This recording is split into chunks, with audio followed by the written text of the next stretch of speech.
Hello everyone, this is Ronnie, and I just wanted to share this video with you, kind of about an experience that happened a few days ago, and to me it is really relevant to people who are trying to make changes to their diet and lifestyle. And it was basically, I went to a talk, and the guy put something in words and in such a way that I thought was such a fantastic explanation, and I wanted to share that with you, and maybe it'll make you think about things a little bit, because one of the most difficult things when we're trying to get healthier is just changing our habits. It is the hardest thing to change habits, to give up old things, and a lot of people go into it with a lot of enthusiasm. Whatever it is, it could be giving up smoking, it could be giving up coffee or any other food, or almost any other behavior. You go into it with a lot of enthusiasm, and then you struggle, you fall, you go back to it, you get these cravings and all this kind of stuff, and people can struggle with that many times. So myself and Aubrey, we went to a talk last week. I didn't really realize it was a talk, it was a meditation night, but at this place, the Om Centre in Glasgow, which is a place that's run by a group that is essentially like a Hare Krishna group, and they've got a temple in Lesmahago, and it's all vegan. And I've kind of known about this group for years. They do kirtan events, and it's all vegan food and everything. And there was the small meditation night, and the man that was giving a talk had been a monk at one time, and he told us that when he decided to be a monk, he took a vow. And the vow was that there were certain things he had to do, but he had to give up alcohol or intoxication, so alcohol and drugs. He had to vow to give up meat eating. He had to vow to give up illicit sex, gambling, and there was something else. There was maybe one other thing that he had to give up. And then he had to also commit to 16 rounds of the Hare Krishna mantra on a japa mala, which is 108 beads. So he had to do that every day. That was his commitment, which apparently takes about 2 hours every day to do, something like that. So it was kind of interesting. We were talking to him, and we asked what I was interested in when it comes to renouncing these things, giving these things up.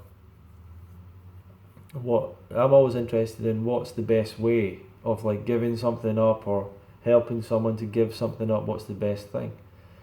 And we were talking about that, and he gave a fantastic reply. He said that if someone comes along to his group or whatever, and they're chanting, meditating, being part of that community or whatever, he said he doesn't expect anyone to give anything up right away overnight, and that if you still have the taste for that thing, then if the person gives it up, if they still have the taste for it, they're going to go back to it. So if they still actually want it and enjoy it, they're inevitably going to go back to that behavior or habit, or back to eating that thing. What he said though is that through the cultivation of like spiritual practice and chanting, what he said was, and through maybe some time of giving some of these things up for a short time, you develop a taste for the higher, the better feeling or life or vibration or whatever it is.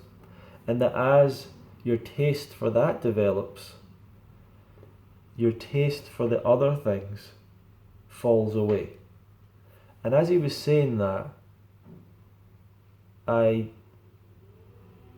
it kind of blew my mind, that it was kind of like, it was exactly in line with what I was kind of thinking, And I apply it with raw food, and I apply it with diet. And I've given up given up many different addictive foods and habits and things over the years, and usually gave them up one at a time and in stages gradually. And I just like the way that he puts it, that it's not necessarily you're saying to yourself, I'm giving up that, especially if you've still got the taste for it. And a lot of people don't admit that to themselves. They might say, I never want to eat that again, but deep inside they're like, they still love it, they still want it. It's like he says, developing the taste for that higher thing.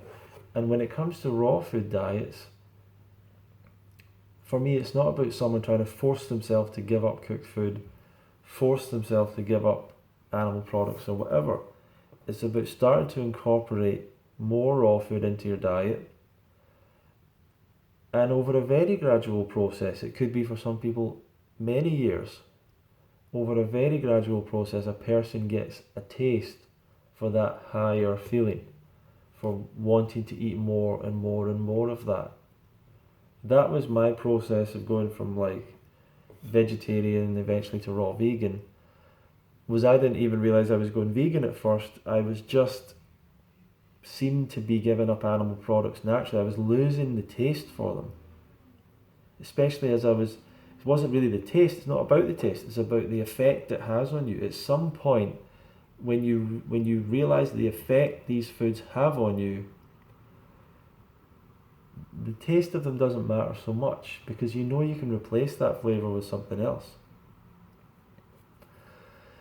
And with raw food, when you go a day raw, when you go 2 days raw, when you try it out for a little while, you develop and cultivate that taste for that higher feeling, for that level of energy, for that level of, if you want to call it, cleanliness or ease in the body. I think is an ease, a relaxation, a comfort, a balanced mental state, whatever it is you get particularly. And you might not even notice it the first time you eat raw, you might not notice it the first week. But as you get more accustomed to that feeling, that's when the desire for the cooked food starts to drop off, and then you're not eating so much, and you've just got down to maybe you just eat steamed veggies and potatoes sometimes, and you think, well, I'm quite happy there. That's a very healthy diet: fruit, vegetables, steamed veggies, potatoes.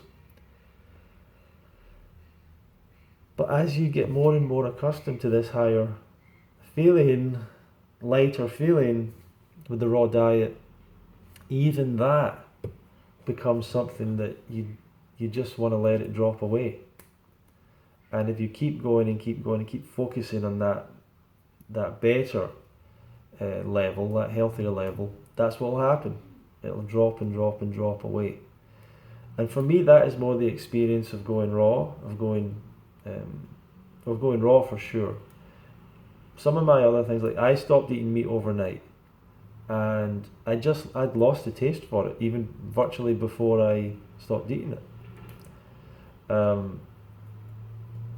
With milk and cheese and things like that and eggs, I think I virtually gave them off overnight, although I might have had them a couple of times on and off after I kind of started to go vegan. But with raw, it was very much an on-off process. And I guess it is just about maintaining that focus on that feeling, on the fact that you want that, and you want that lightness inside you or in your digestive system or whatever it is, and you want the energy you get from it, the feeling you get from it, the shiny skin you get from it, or whatever it is that you like about it, the recovery you get from it. So it's kind of about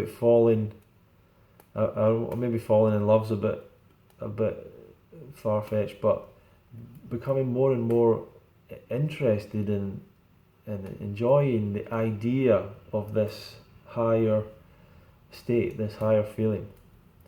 And that really, to me, paralleled with what the guy was saying about spiritual practice, about the idea that someone develops that taste, that higher taste for that higher thing, and gradually all these other lesser habits of life start to drop away. I think that's an amazing way of putting it. I hope that that might help you out in your own path to changing your lifestyle. If you've still got that taste for something, don't expect yourself to give it up, but start to develop a taste for what it's like to be on a healthier diet, a vegan diet, a raw food diet, a diet without processed food. Start to cultivate that taste slowly. For me, it took many, many years to go from where I was looking for a healthier diet to actually doing it. It took a long time, but I was always slowly developing that taste for healthier foods. Very, very slowly, but I was getting there. So thanks very much for watching the video. I hope that there was something in that for you. Please comment below if that makes sense to you or doesn't. And if you're looking to learn more about a raw vegan diet, you might want to learn about the UK Fruit Fest, fruitfest.co.uk/registration. If you go there, you'll get some more information. We won't be launching yet really till January, but you can get some early announcements there. And yeah, you can subscribe to the channel and so on. Thank you for watching, and we'll see you in the next video.